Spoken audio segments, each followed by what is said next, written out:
খেলাধুলো তো একবারই বন্ধ হয়ে গেছিল, মমতা ব্যানার্জির উদ্যোগে আবার খেলাধুলো চালু হয়েছে।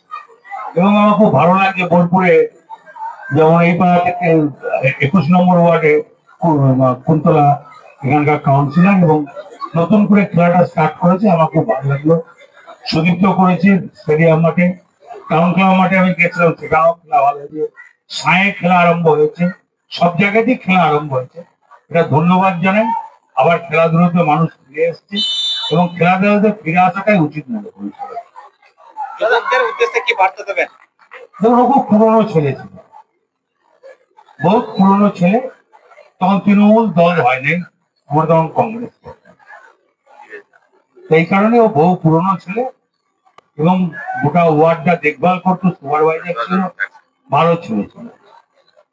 ও মরে গেছে আমি এটাও জানতাম কালকে। এটা খেলার মাঠ, এটা খেলা নিয়ে বললে মানায়। সাংবাদিকগিরি করছেন এটাও জানেন না কোন পরিবেশে কি বলতে হয়।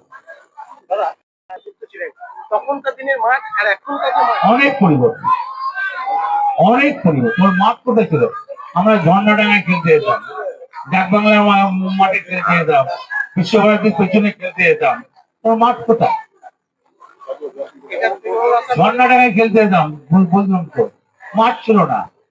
ঝর্ণাডাঙ্গায় খেলতে যেতাম, বিশ্বভারতীর পেছনে খেলতে যেতাম।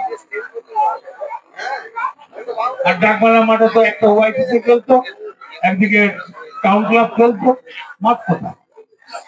তখনকার সময় খেলার এখনকার সময় খেলার মধ্যে অনেক পরিবর্তন। তখনও খেলাধুলো ভালো ছিল, তখন মাঠ ছিল না, খেলোয়াড় ছিল। খেলোয়াড় ছিল, তখন মাঠ ছিল না, খেলোয়াড়। এখন মাঠ আছে, খেলোয়াড় না।